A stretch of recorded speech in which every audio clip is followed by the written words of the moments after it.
어떤 분이 평론가 맞아요? 20, 30대 남성들은 논리적인 사람 좋아합니다. 정치인 중 완벽한 논리를 갖고 있고 말 잘하는 한동훈을 싫어한다고요? 까봐야 아는 겁니다. 속단하지 마세요. 자, 이분이 생각하시는 한동훈이 민주당 극성 지지층이 생각하는 최강욱이에요. 아시겠어요? 자, 그러면 한번 똥을 찍어 먹어 봅시다. 자, 똥 냄새가 나서 아 이거 똥이다라고 제가 말씀을 드렸는데 똥을 찍어 먹어 봐야겠네. 자, 한국갤럽에서 여론조사를 실시했습니다. 2022년부터 12월 6일, 8일 요 사흘 동안 만 18세 이상 1000명을 상대로 전화조사원 인터뷰 무선 90%, 유선 10%, 표본오차 플러스 마이너스 3.1%포인트고요. 응답률 10%인데 여느 여론조사보다 높은 편입니다. 자세한 부분은 중앙선거 여론조사 심의위원회를 참고하시기 바라겠습니다.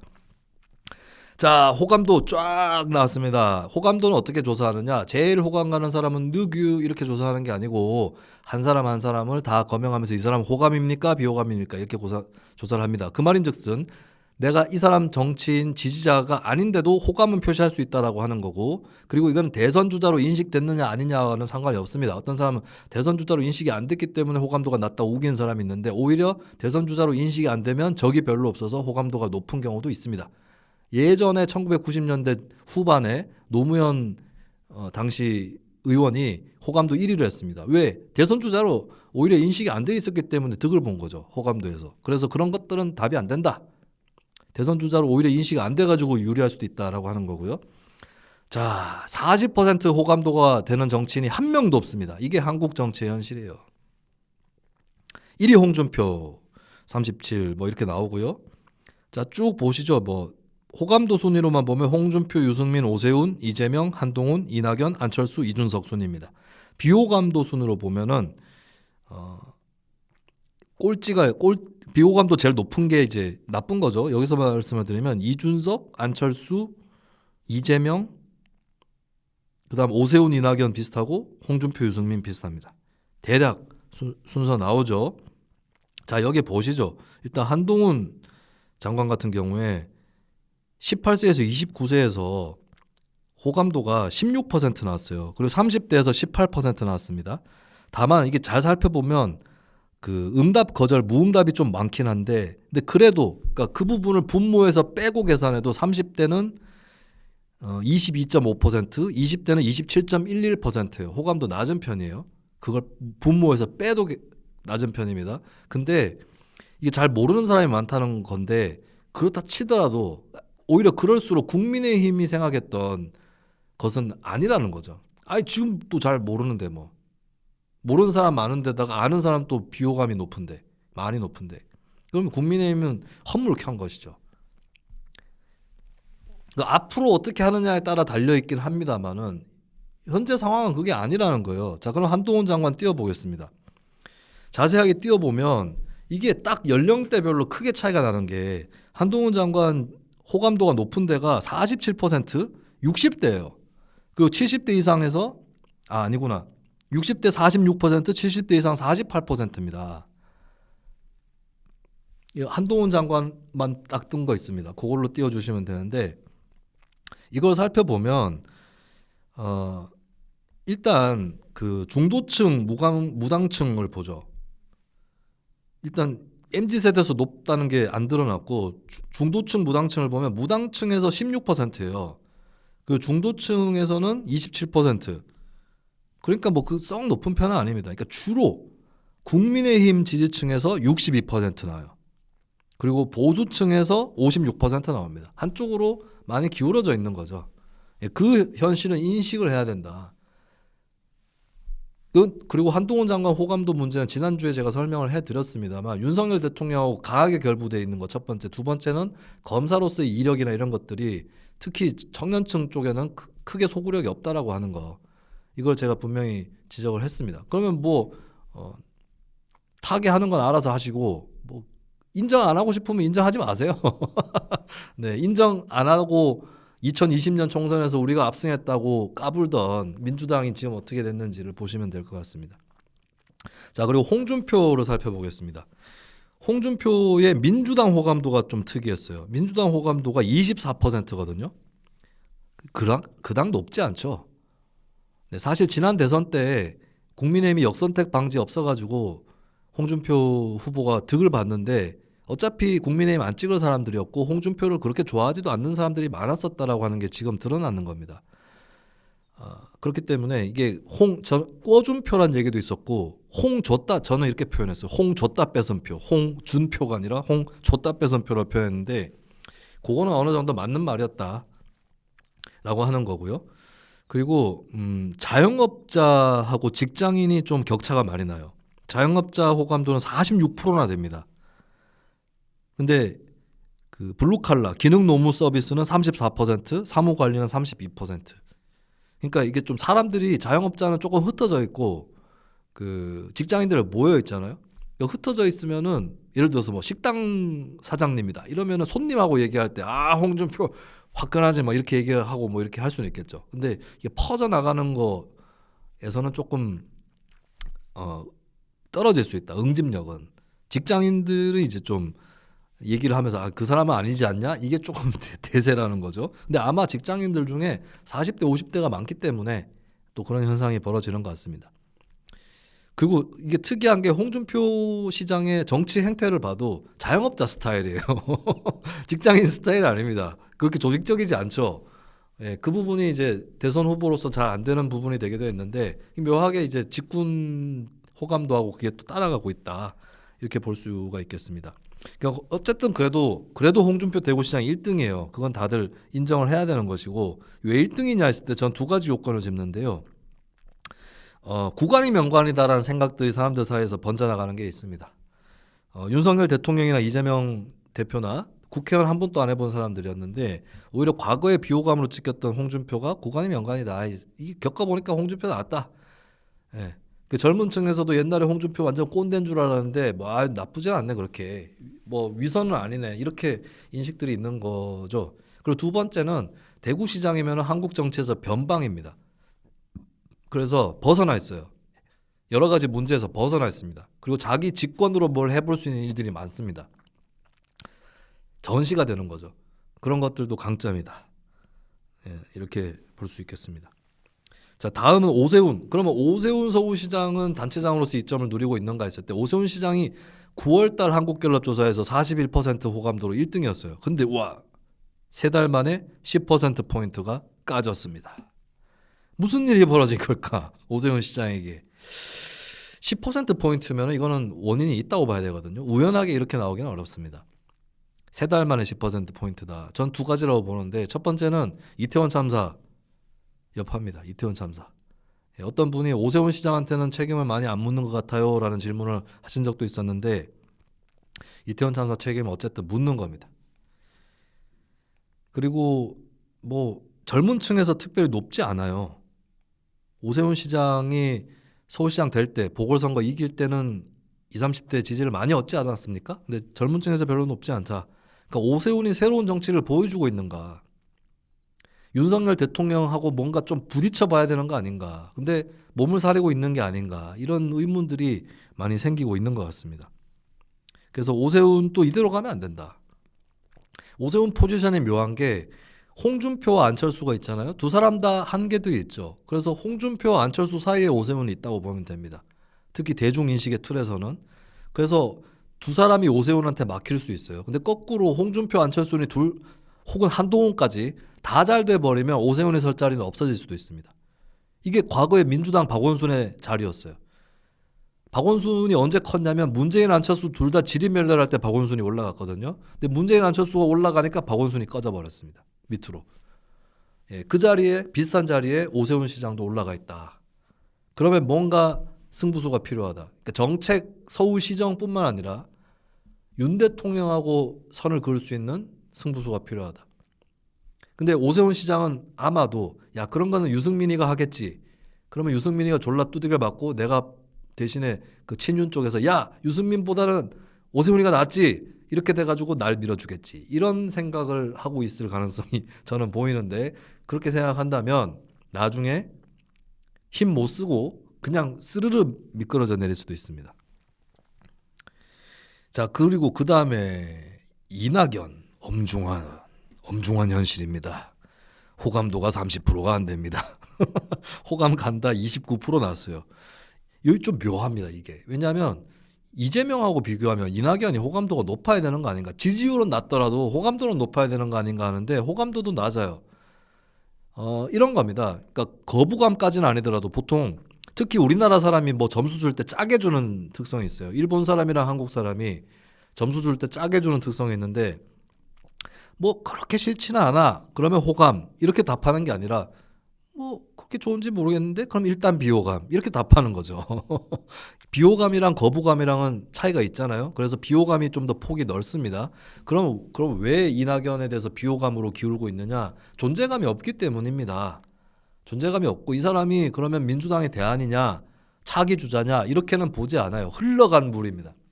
흘러간 물로 물레방아를 돌릴 수 있느냐 이런 의문이 제기가 되고 있는 것이지요. 1952년생입니다. 이낙연 전 대표는. 문재인 전 대통령보다 한 살 많아요. 홍준표 대구시장보다는 2살인가가 많습니다. 요 세대는 이제 끝내는 시대잖아요. 이해찬 전 대표도 여기 속하고. 그렇기 때문에 기대감이 별로 없고 존재감이 작기 때문에 호감도도 떨어지는 것이다. 가만히 있으면 안 된다. 이거예요. 자, 그런 의미에서 정반대 케이스가 뭐냐? 한때 이낙연과 별로 다를 바 없는 호감도를 3개월 전까지만 해도 갖고 있었던 유승민 전 의원입니다. 유승민 전 의원이 이 조사에서 3개월간 거의 유일하게 호감도가 상승했습니다. 3%포인트가 상승을 했어요. 왜다? 이낙연과 반대 이유죠. 뭐죠? 존재감입니다. 존재감. 전당대회에 나온다면서 그리고 국민의힘 안에서 윤 대통령한테 뻗팅겨 볼 만한 사람이 이준석도 지금 뭐 대표 잘리고 해가지고 유승민이라며 이렇게 되면서 유승민 존재감이 확 올라간 거예요. 그리고 저는 그에 비해서 오세훈, 안철수의 존재감이 높지 않았던 거 이런 것들도 작용했다고 봅니다. 각이 안 서잖아. 안철수 전 대표는 가끔씩 윤석열 대통령에 대한 쓴소리를 합니다만 잘 각이 안 서요. 근데 유승민은 확 서 있어. 그러면 존재감 확 올라가는 거죠. 그래서 호감도도 확 올라갔습니다. 이낙연 전 대표와 반대 사례다. 근데 다만 유승민의 이 딜레마가 나타나는데 자, 유승민 호감도를 보면은 국민의힘과 보수층에서의 호감도보다 무당층과 중도층에서의 호감도가 높아요. 근데 더 특이한 것은 민주당 지지층과 진보층의 호감도가 더 높다는 겁니다. 이거는 국민의힘의 대표가 되고 대선 주자가 되는데 하나도 도움이 되지 않죠. 이게 유승민의 딜레마가 돼버린 거예요. 자, 이게 홍준표와 다른 점은 홍준표에 대해서는 민주당 지지층이 야 홍준표 찍을래 윤석열 찍을래 하면 홍준표 찍었어요. 근데 그 사람들이 홍준표에 호감도 없어 사실은. 근데 유승민에 대해서는 호감은 있다는 거예요. 민주당에서도. 그래서 유승민 말 맞다나 유승민이 국민의힘 대표가 되거나 대선 주자가 되면 지금 현재 민주당의 소극적 지지자들이 유승민 보고 민주당 안 찍고 유승민 찍을 개연성은 충분히 있습니다.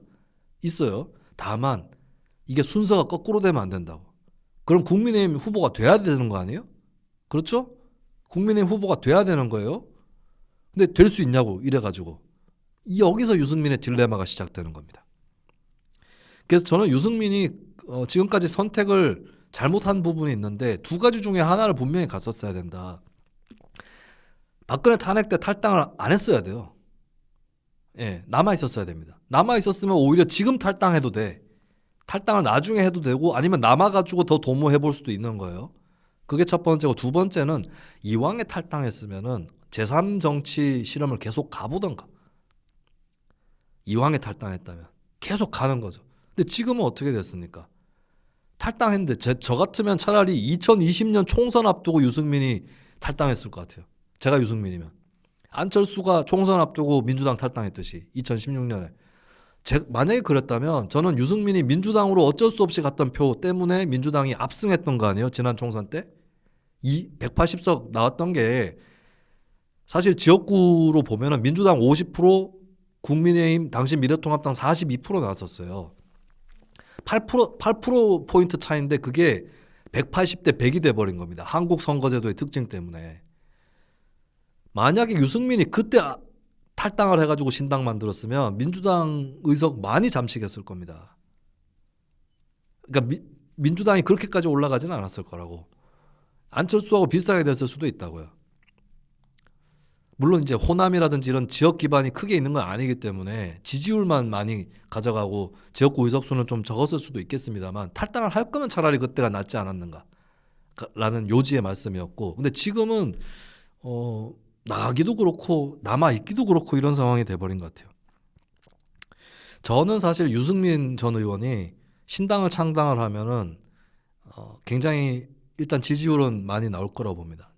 제가 이준석 전 대표가 탈당해서 신당 창당하면 15% 나올 거다라고 했는데 여론조사에서 그 뒷받침하는 여론조사가 나온 적이 있어요. 근데 유승민이 창당하면 더 나옵니다.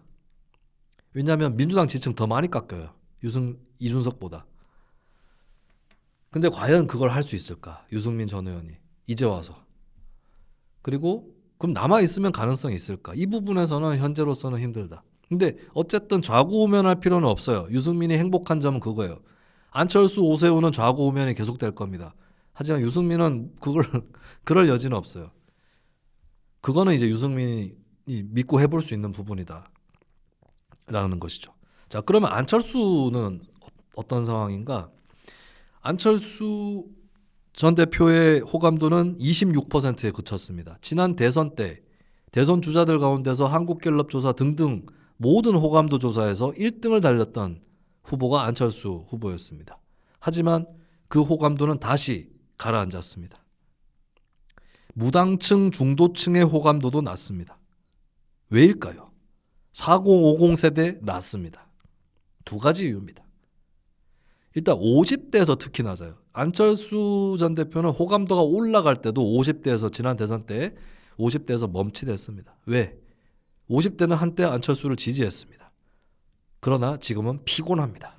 그렇기 때문에 50대 지지도가 더 떨어지는 거예요. 오히려 20, 30대에서 올랐죠. 20, 30대는 안철수 때문에 지치지 않았습니다. 20, 30대는 안철수 때문에 별로 지치지 않았어요. 그렇기 때문에 피로감이 덜한 겁니다. 그래서 지난 대선 때도 20, 30대부터 호감도가 올라갔어요. 안철수 전 의원이. 안철수 의원이. 근데 자, 피로감은 계속되고 있죠. 두 번째, 국민의힘으로 흡수됐습니다. 국민의힘으로 흡수되었기 때문에 호감도가 떨어졌다. 또 철수했다. 호감도가 떨어졌어요. 그럼 국민의힘 지지층은 뜨겁게 반겨주느냐? 호감 간다가 43%이긴 합니다. 국민의힘 지지층에서. 근데 50 안 되잖아. 지지율도 아니고 호감도인데 국민의힘 지지층으로 국한해도 50이 안 돼요. 국민의힘에서도 지쳤어요. 국민의힘 지지층도 안철수 때문에 지쳤습니다. 사람들 다 지쳐 있어요. 이걸 깰 수 있는 상쾌한 행보가 나와야 됩니다. 자, 그나마 20대에서 32%로 높게 나오고, 특이하네. 70대 이상에서 38%예요. 그러니까 이게 특이합니다. 20대하고 70대 이상에서 높아요. 이거를 한번 살려나가 볼 수 있을까? 네. 이게 사실 이런 거예요. 20대에서 안철수 지지해도 50대인 부모가 야, 안철수 아니야. 이렇게 얘기하는 게 지난 대선 때도 곳곳에서 목격됐거든요. 예. 이걸 어떻게 헤쳐나갈 수 있을 거냐. 이 문제가 남아있는 거죠. 자, 그 다음은 이준석 전 대표입니다. 이준석 전 대표 호감도 꼴찌했습니다. 22%. 호감 가지 않는다 66%. 3면이 바다죠. 3면이 바다. 1대3이에요. 딱 정확하게. 비율이 1대3인데 왜 이렇게 됐냐? 그럼 이준석 전 대표가 자, 일단 보시죠. 여성 호감도 어마무시합니다. 15%. 야, 이러면 정치하기 어렵습니다. 여성 호감도가 15%예요. 이런 정치는 처음 봤어요. 자, 그러다 보니까 어떤 결과가 나오냐면, 자, 여성 호감도가 15%면 특히 어디에서 낮을까요? 20, 30대 아니겠어요? 20대 여성 아니겠어요? 특히 좀 그 국민의힘 지지층 많은 노년 여성이나 이쪽에서는 물론 윤석열 대통령이랑 싸웠기 때문에 거기서도 낮아졌겠지만, 자, 그러면 20대 여성에서 이준석 호감도가 10% 나온다고 칩시다. 일단 이거 오히려 낮게 치는 게 더 나아. 왜냐면 제가 무슨 얘기를 하려고 하냐면 20대 호감도 24%밖에 안 나왔어요. 자, 그러면 20대 여성에서 10% 나온다 치자. 그러면 20대 남성하고 여성이 인구가 같다고 칩시다. 그러면 이게 남성에서는 38% 나온다는 거죠. 20대 여성이 10이고 24라고 쳤을 때 제가 지금 편의적으로 말씀드린 이 도식으로 치면 남성에서 40%는 안 나온다는 거예요. 20대 남성으로 국한을 해도 이준석 전 대표 호감도가 40%가 안 나올 수 있다는 거죠. 그러면 사실 이대남 사이에서도 별로 지지를 못 받고 있다는 겁니다. 이준석 전 대표가. 이게 사실 대선 직후에 시사인에서 실시했었던 호감도 조사도 있는데 거기서도 이준석 전 대표 20대 호감도, 20대 남성 호감도가 홍준표, 안철수보다 낮게 나왔어요.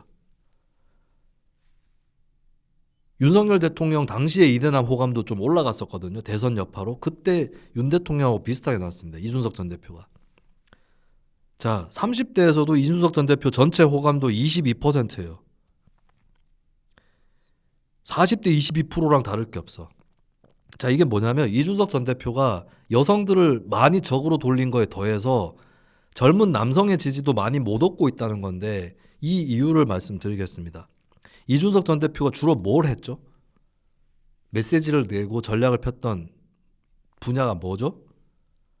젠더 분야였잖아요. 근데 이걸 아셔야 돼요. 20대 남성은 안티페미니스트가 많습니다. 많아요. 많은데 맨날 그 생각만 하진 않는다고요. 그리고 거기도 수준 차이가 있어요. 정도의 차이가. 이것도 한 세 그룹으로 분류를 할 수 있을 것 같아요. 나중에 또 한번 말씀드리겠습니다.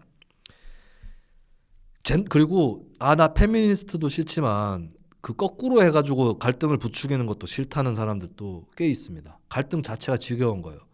그리고 젠더 갈등의 핵심 배경이 뭐냐면 경제 문제입니다. 특히 남성들의 불만이 어디서 나오냐면 자, 내 김수민이야. 김수민인데 나보다 열 몇 살 어린 뭐 아는 사람이 있어요. 뭐 사촌 동생일 수도 있고 이웃집 동생일 수도 있는데 그 친구는 나를 보면서 살아왔다는 거죠. 김수민이 대충 어느 대학교에 갔는지 알고 있는데 저 형하고 나하고 성적이 비슷한 것 같아. 나도 갈 수 있겠지. 근데 그 사이에 무슨 변화가 있었느냐? 여성들 성적이 올라갔어요. 저만 해도 제가 이제 40대 초반인데도 제가 학교 다닐 때도 제가 군대 가기 전이랑 군대 가기 후랑 확 달라진 게 있습니다. 학교에 왔더니 복학했더니 여학생들이 확 불어났네. 특히 서울 지역 여학생.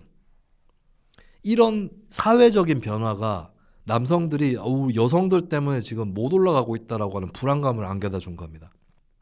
그러면 핵심은 이게 젠더 갈등의 핵심은 경제 문제라고 봐야 되는 거거든요. 그리고 20대 남성들도 처지들이 다 달라요. 같은 처지가 아닙니다. 경제에서.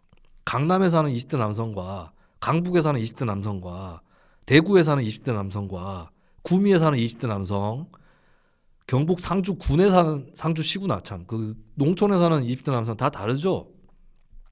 자, 근데 이준석 전 대표의 이대남 대변은 주로 제가 봤을 때는 서울 지역 내지는 지방 사립대에 다니는 정도였지 20대 남성 노동자들을 대변한 것이 있었느냐. 예를 들면 20대 저소득층을 대변한 것이 있었느냐. 이겁니다. 제가 지난 대선 때도 지적했어요.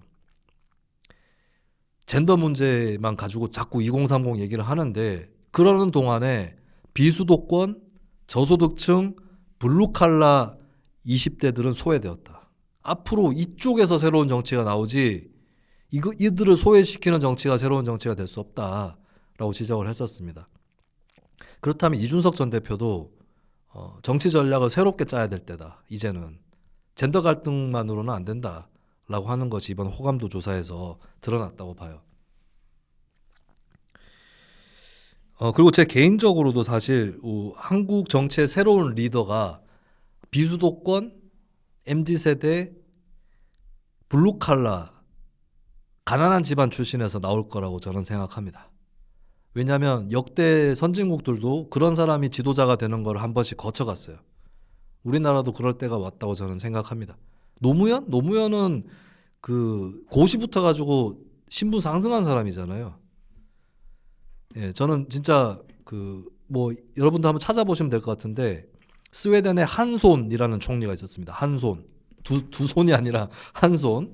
그 다음에 독일의 아우구스트 베벨이라는 지도자가 있었어요.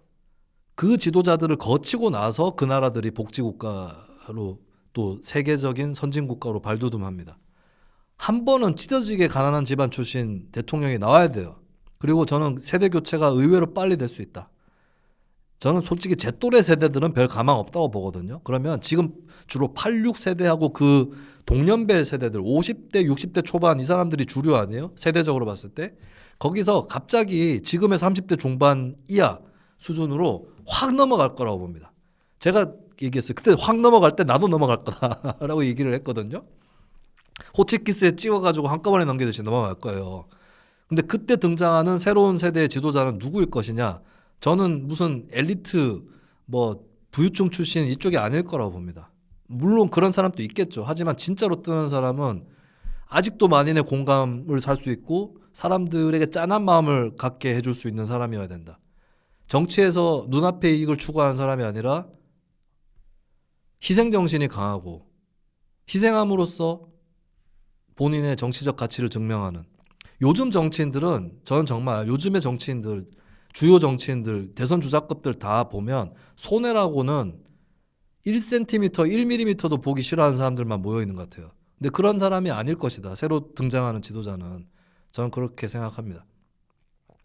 그러면 지금 정치인들은 그쪽 세대, 그쪽 계층과 접속하는 거 이게 전 굉장히 중요하다고 봐요. 아까 제가 가난한 집안 출신 지도자들이 나타났던 나라들을 말씀드렸는데 근데 그 나라에는 또 뭐가 있었냐면 부유층 출신인데 가난한 정치 지도자를 밀어주는 이론가, 사상가, 책사들이 있었다는 겁니다. 부유층, 본인은 부유층 출신인데.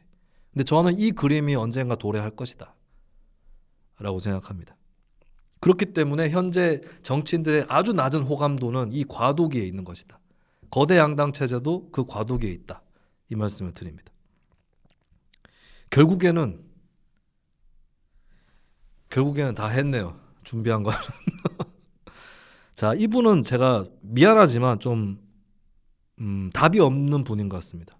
김수민도 어쩔 수 없는 스윗 세대 젠더 문제를 그따위로 뭉뚱그려 설명하면 참 당신이야말로 밑바닥에서 고생하는 청년 노동자 남성에 대해 관심이 없다고. 김용균 씨나 구의역 김군이 살아있었으면 당신과 같은 선택지를 투표해서 찍지 않았을 겁니다. 그걸 분명히 아세요.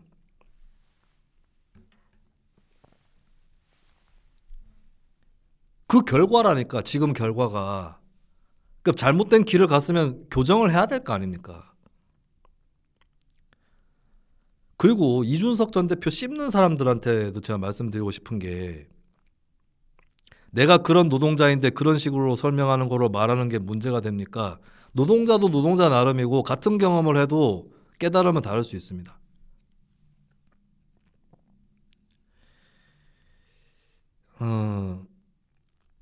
내가 뭔 얘기하다가 김수민 급발진.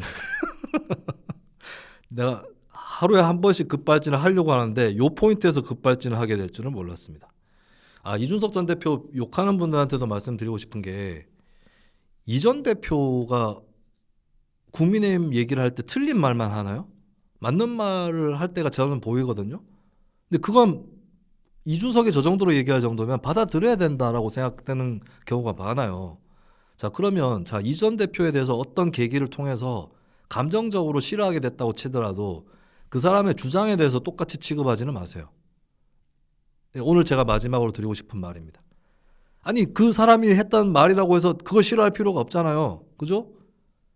그거 배우면 되잖아요. 그것만. 이건 맞는데 배우면 되잖아요. 고맙다고 얘기할 필요도 없어요. 김수민이가 난 정말 마음에 안 드는데 저 말은 맞네? 김수민 이거는 땡큐. 그런 말 할 필요도 없어. 그냥 배우면 되는 거예요. 아시겠죠? 네, 그럼 본인이 업그레이드 되는 겁니다.